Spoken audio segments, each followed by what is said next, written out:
And this is the main axial street where a lot of the accommodation is. My room is just in there, and so here we are, day 2.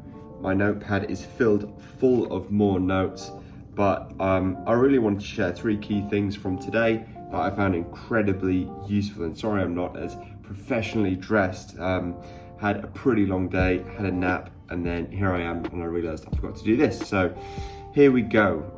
So today in day 2 was all about leadership and defining what leadership is. And a part of that was defining the difference between a manager and a leader, and how in different circumstances it requires a manager, different requires a leader. But I think it was really important for us to get a grasp of what that is. And I think ultimately managers tell people what to do. So I'm stuck with this, what do I do? You do that, that's what a manager does. And then as for a leader actually empowers the person to make the right choice, and I guess apply leadership to themselves and kind of go, well, how might I solve this without my manager? And I think that's been really, really important and quite profound. And there was a quote that was mentioned today, and I'll read it out to me today, was the mark of an outstanding leadership is to develop others. And I'm pretty sure that Simon Sinek had a quote somewhere that said the sole responsibility of a leader is to create more leaders, and 100% resonates with me. So that's the first thing I found super insightful today. And the second thing was the difference between, as a leader, having a character and having a persona. And ultimately where you really want to be is just, the idea is that you have like a mask, which is your persona, and then behind that mask is your character. And with different people, some people have a mask, some people have no mask. And then in certain situations, people put a mask up and then take it down and what have you. And I think the key point of what we're trying to get to today is kind of going, an extreme of one or the other is super dangerous, but the preference and where the best leaders are often the most authentic because they're the most trusted and all different kinds of reasons like that. And I think the responsibility for us as leaders is to close that gap.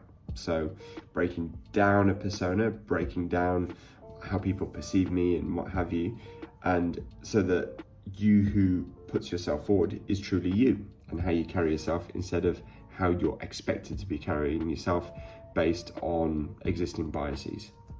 And lastly, the main thing that I found really profound was this notion of situational leadership. So the difference between being a push leader and a pull leader. And I think that the main key difference is that if you're a push, you're autocratic, so you bark orders and you tell people what to do.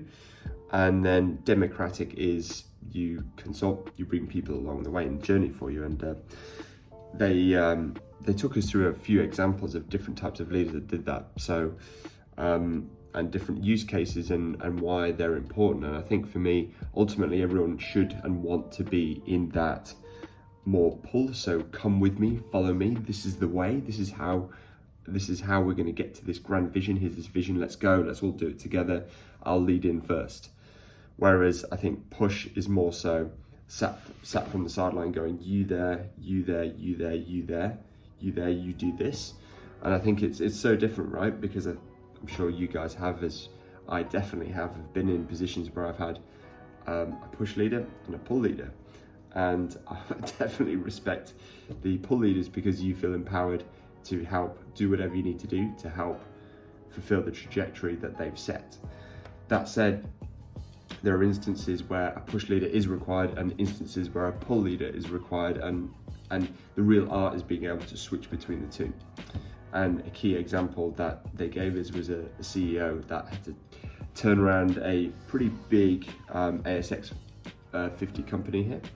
And this person was brought in and just said, look, from the offset, I'm going to be a push leader in the sense that I'm going to tell you exactly what to do. It's going to suck.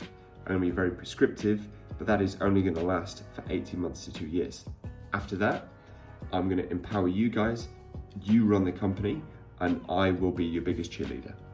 And lo and behold, the CEO went and did that.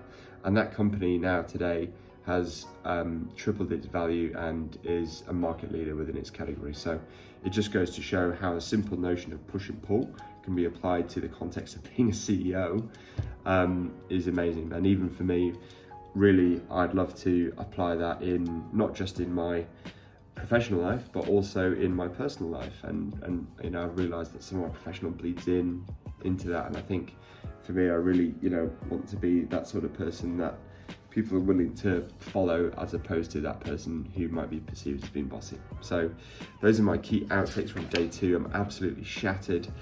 So gonna turn in relatively early tonight and then bring on day 3.